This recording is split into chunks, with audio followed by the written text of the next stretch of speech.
Mm. Mm.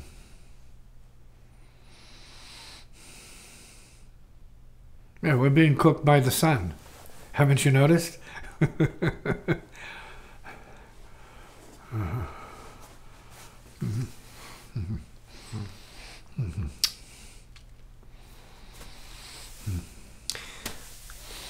One of the reasons that religion seems to exist for a lot of people is sort of to get at the question and hopefully come up with an answer. Why are we here? Why do we exist? Everyone is here existing in order to progress. See? And that is to move beyond a static condition and enter a dynamic process of creative evolution and creative intelligence. Not everyone knows that because everyone is more or less preoccupied with some level of survival. Mm-hmm. Mm-hmm. So we're here to survive. Yeah. Mm-hmm. The animals are here to survive as well, so it's not like it's unique to us. All living beings are here to survive, to do their number out here, their time number, their space number, their energy number, their matter number, their appearance number, their life number, and their death number. No doubt. It seems like a human, particularly human phenomena to wonder about our... We don't know that. We're not in the heads of the other creatures to judge them one way or other. See? Yeah. If we had access, and remember, when stuff is happening relative to Earth changes, they're the first ones to vamoose, because they pick up on the energy and the vibrations. They get the message. When they're feeling changes in the Earth, they're gone. They already know. We have to follow them out, because we don't know any better.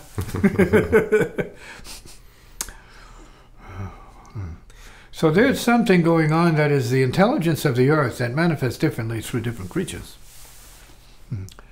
And different insects.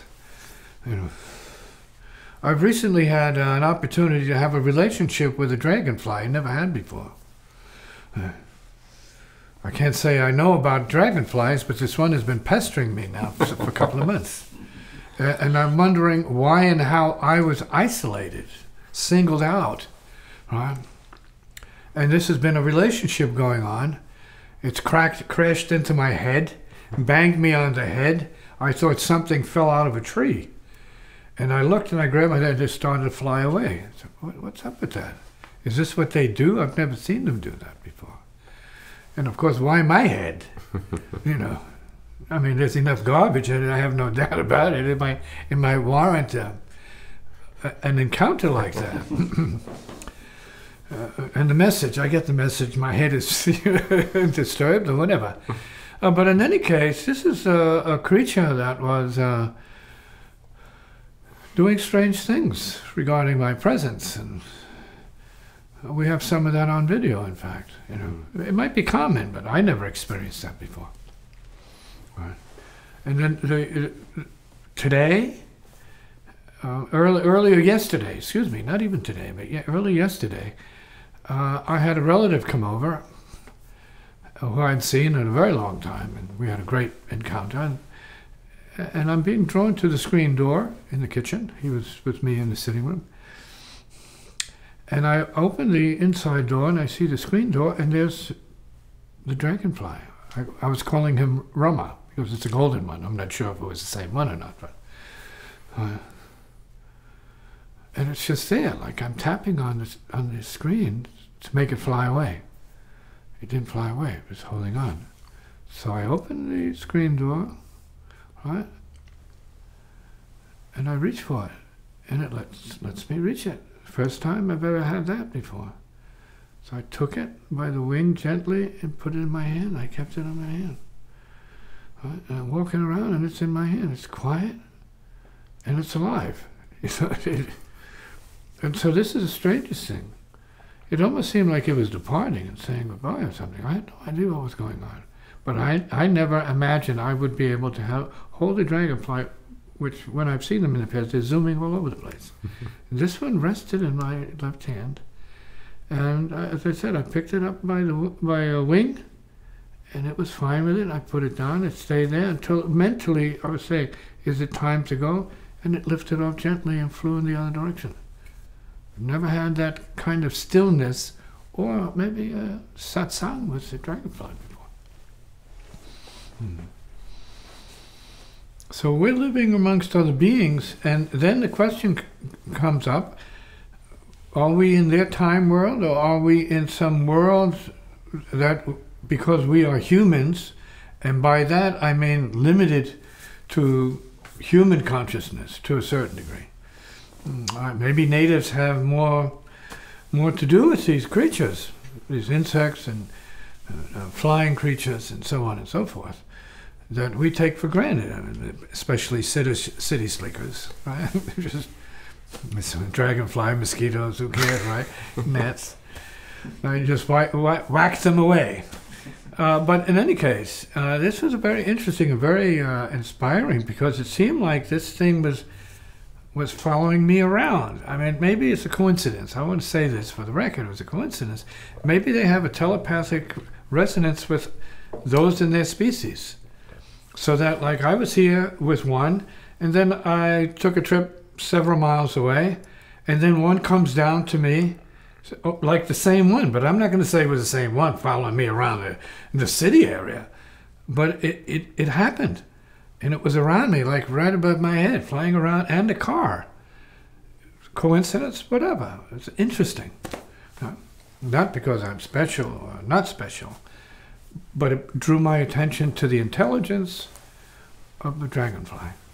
So, there's something about that. Something about that. See, I haven't looked into it before because I wasn't confronted with it. Here I'm directly confronted by one of these creatures, and flying around my head when I'm doing things. I was just curious, and so maybe someday I'll have an answer to that. Right?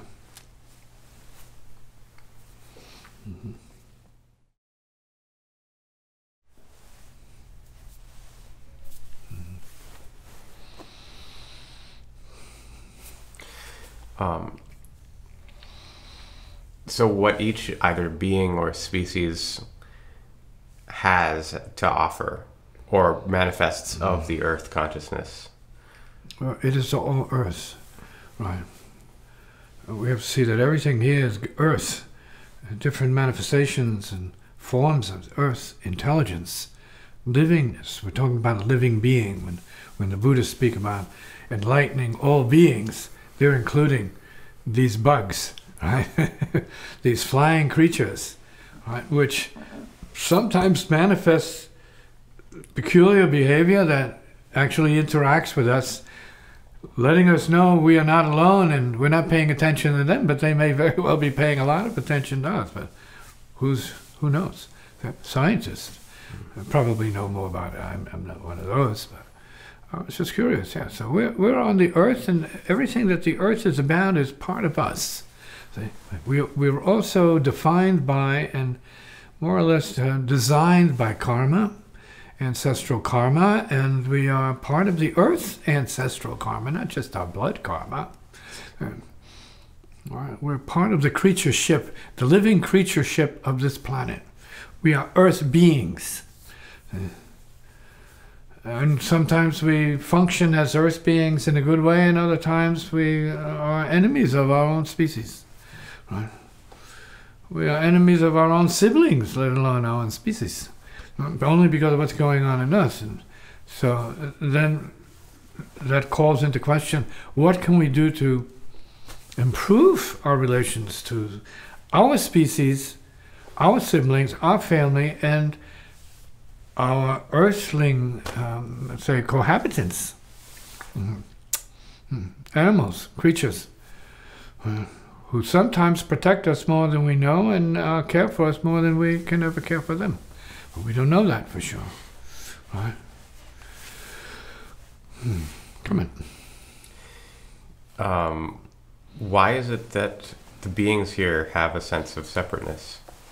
We don't know that. You can't assume that. You have a sense of separateness. Yeah, we know that humans have that, but right. It doesn't mean they have it. Just because you see them walking along by themselves doesn't mean they have a sense of separateness necessarily. Mm-hmm. We have to look more closely and deeper into their nature and their processes Scientists, zoologists should know these answers up to a point, but they're still not the animals. See? Maybe natives, certain natives have the ability to extend their consciousness into the animals and know the animals' thoughts and feelings and world.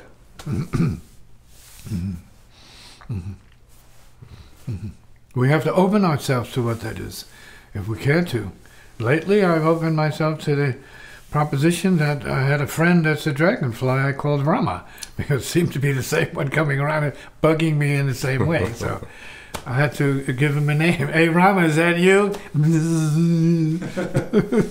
What are you doing here today? What can I do for you? Talk to me, please. Say something.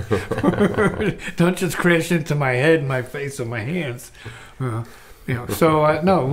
we are interwoven into this fabric of human life and human existence, which is universal, right? And it includes the planets. As per our recent conversations, what are the planetary influences that determine anything here?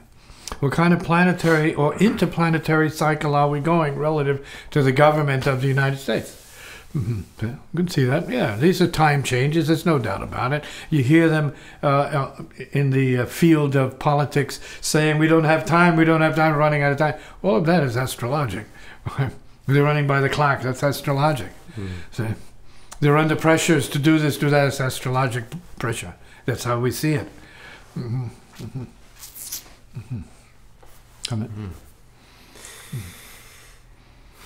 So there are planetary forces that are playing a part in this drama, right? Because if this whole operation that we call the United States government began, right, with, let's say, the Declaration of Independence, one of these things, there's a chart, there's a time signature there, right?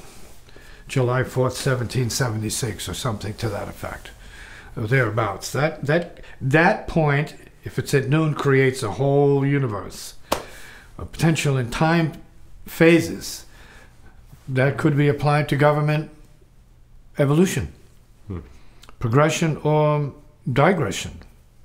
Right? We're not saying that's the cause or the reason, but we are in this system, whether we like it or not, and we're on this ship, right, this spaceship, for better and for worse, and it's exposed to all the influences, so we're saying it's all related, right? It's all related, right?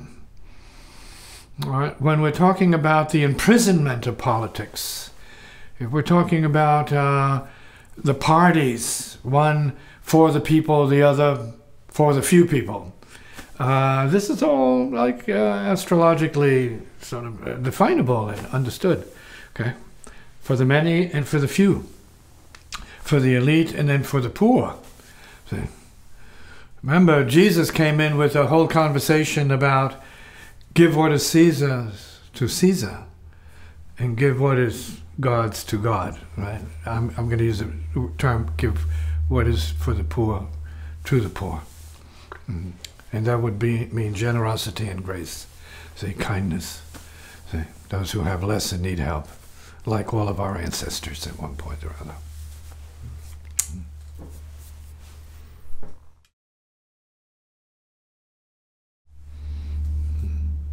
See, we are situated on the earth in a form of interworld position, an interworld. Beyond the physical body, in terms of the material field, the larger universe, the greater universe, there are many worlds, obviously. Many different planets, many unknowables, many unknown but assumed or presumed planets and living beings, obviously. Right? They have always interacted with the people and beings of this planet for their own reasons, and they have continued that, selecting certain people they show up to for their own reasons, right? And they abduct certain people for their own reasons. We're not saying it's all good, but it's all very real And it happens. Many people have dreams of that because it's happening. And many people have these incidents because they are part of an agenda that is out of Earth. Right? It's part of the larger scheme of survival for, we call them aliens, but other beings. Okay? So we have this issue of a dilemma relative to other beings that prey upon us or have an interest in us which we're not clear about. And they haven't completely exposed themselves or revealed themselves to us for their own reasons. Because we see them. I've seen ships, other people have seen ships. So they're around. They don't always hang out there for everybody to see, but on some occasions they have done that. See? Some cities have seen them above their, their buildings. Okay. So it's not a mystery anymore. They're out and they show up where they need to. Okay. But what I was going to say is that we have the outer universes and that hierarchy, and then we have our minds. Right? And similarly, as this is like relative to the macro, it is also the key to the micro. So we have a micro universe. Right? And so we have, as we can have, as much going on inside as there appears to be going on outside. No one has put a limit on that, but the individual. So we're talking about then entering two worlds by choice. That is the material world of cause and effects, obvious material cause and effect. We can see that, scientific, right? Macrocosmic, and then you have the microcosmic world of what? Imagination, a psychic reality, which is all part of the human construct. Jesus said, well, the kingdom is within you, obviously not out here. Where he was going was another place. It wasn't this place here. It was up, right? In vibration, we can assume or presume it was up in vibration and higher energy, higher world, let's say, another world, another dimension of this one that he could see and he knew, but others couldn't see. He had to tell them that they couldn't go where he was going, which was all part of the scripture. Where I'm going, you can't come. You can't follow me there. Right. But I'm going up there to save a place for you. How nice. You're going to leave us here, Jay? Jesus. Lord, you're going to leave us here on this can? this garbage can? Yes, I have to go, right? And so on and so forth. Right. So we're part of that inner structure he's talking about, the kingdom within. It's imagination. That is it. That's the great kingdom. Think about that, see?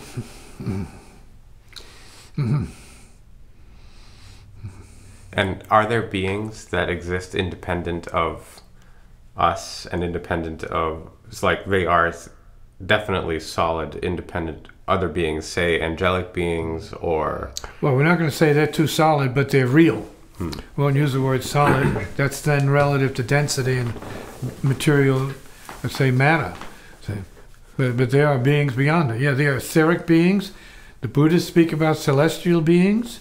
The Christians speak about angelic beings, right? We're talking about the same entities, right? Subtle beings. All the scriptures speak about subtle beings. No, they're real. They're part of us. They're in and out of us. Sometimes we see them in dreams. Sometimes they guide us and we don't see them. And we don't see that they are spirits working in strange ways for our protection or guardianship. We don't see that. But we're living the results of it, but we don't pay mind to it because, after all, we're egos and we think we're doing everything and, we're the greatest, so nothing can happen to us. We're not here to die. We're just going to keep going because we're in love with ourselves. And our self is like so solid. The self is so solid, we believe it's eternal. And it's not eternal. That whole game is going to end at some point. And when shocks show up, where's your ego? It's crushed. It's gone. You're humiliated. Right, so you learn your lesson. There is no ego. It's a mock-up. So it's part of the imagination and maybe part of the negative side of the imagination. Because when you get into higher spiritual practice and training, what they ask you to do is imagine that you are these deities. This is part of it. When you're in Roman Catholic or schools of that nature where you have a clear lineage of higher inspired beings like saints, see, freaks, geniuses of practice, see, geniuses of scripture, see, who have contact with the supermind.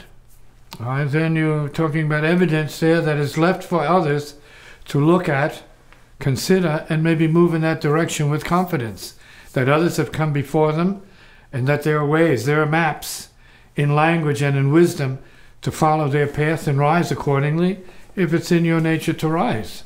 While you're here, rise in consciousness. While you're here, rise in vibration. While you're here, ascend in imagination. Not delusion, but imagination. See?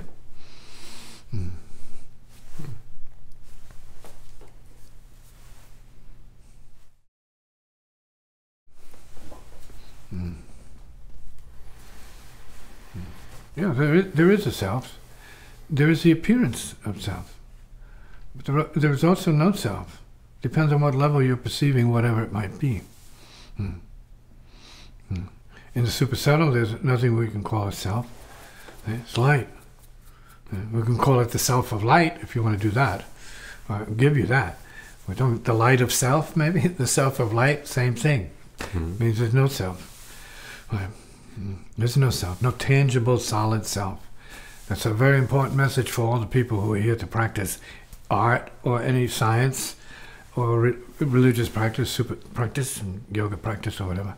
Mind transcending practice and all of those. It's light first. It's light first. So then the function of self is relative to conditioning and culture. Because the self comes and goes every day. At random it comes and goes depending on what is challenging you. Then your self hardens, let's say. Your ego swells up and you have a big self, and then something happens and humbles you and the self disappears a little bit. You want to help the person, your self is gone and you're no longer proud of your image or whatever. The self is a thing that comes and goes. It's created. See? It's not like you're in the heavens and all of a sudden, now you will be this self. Here you have a badge of self pinned on you. Maha, whatever. here's your self badge. There's no such thing. Now there's karma. Karma plays into this thing, obviously. And there's a continuation of karma as force and as energy. There's a continuation of that. It runs through the families. It's part of the line. And it's built upon reinforcement and maybe habit. And imagination, wanting to be like a forefather. See, so imagination plays a part because then we're looking at the machinery in our consciousness that causes us to be attached to things we want to be like that have nothing to do with transcendence. There's more karma. Well, self is created and self is dissolved. If it weren't dissolved, there'd be nothing called enlightenment.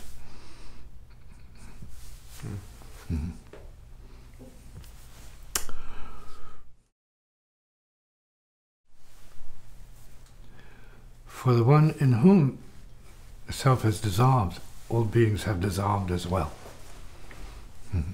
There are no beings. All beings are all beings. And thus all beings are no beings. It's as simple as that.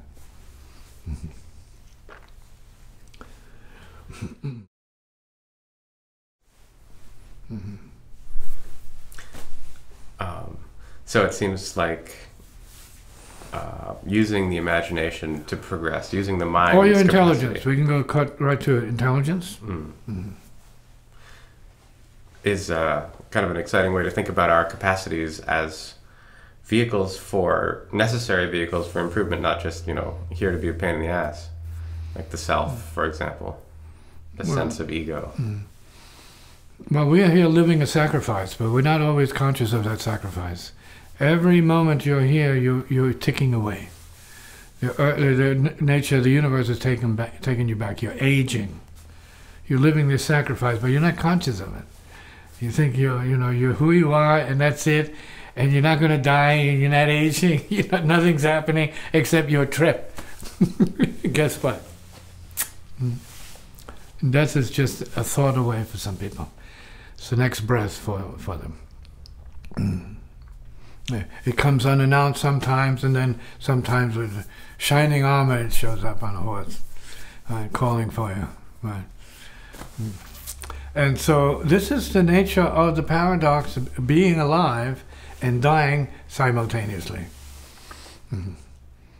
So all that you have is being used up. We don't see it because we're not here to see that. We see that we're working very hard and making contributions, but are we doing that, or is something taking that from us? It's a big question.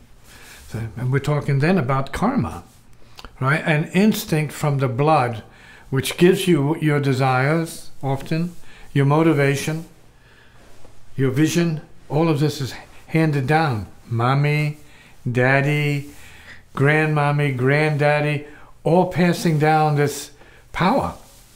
So you have knowing, intelligence, and doing. All of this is part of it. So, and then the things you engage with as a semi-conscious individual that you can call as relative to your education and your culturing, which is like everything around you, then those things, whatever they may be, and there are thousands of influences like that you read about all the time, that you see on the tube, you hear people talking about or going through changes about these things that are being shared that way. And it's all part of the complex, sort of infinite system of influence, and then you have to deal with that. You have to de-influence yourself. You have to clear yourself of that. And then ultimately, when you go back into your dream state, you're unconscious, then that stuff disappears to come back, but it disappears, proving it's not real. So you have imagination that helps you to see that you can manage all of this stuff that seems to be registered in your mind as memory or karma or experience, and you can go beyond that. You can put your mind on the unconscious and be free of that. There's no consciousness. You are also no consciousness. You are also like what we would call silence, absence and or cessation, which is like incredible. You are cessation. You are not anything. So then you are nothing. If you're nothing, then we go back to another school reference relative to the ancient teachings. You are empty. But you're still in the world full of all these influences. All of that is going on simultaneously. But miraculously, you're still emptiness. So you have a choice to act as that, from that, or as part of the let's say, what do I call it? The cesspool.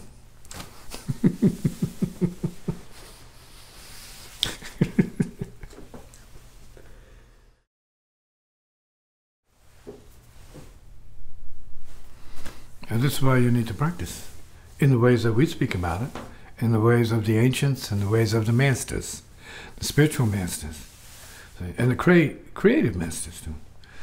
You have to do something to counter this tsunami of darkness that is continually flowing on us, right, and wanting to wipe us away and take us out. See? And takes many people out. They don't even see it. They don't pay attention to it. They think it's, well, this is life. So they receive it in a certain way. Well, this is the news, right? Which is pure garbage, right? Information, garbage information, gossip information. It has nothing to do with your progression. It has to do with your incarceration and building a deeper, more profound level of confinement into believing and assuming the reality of that oceanic sort of influence of garbage. Yeah. Nonsense. Maya. Illusion. Not real to you, ultimately not real to you. Until you make it real, that is your only reality. Then you become subject to it, and then you die in the midst of it.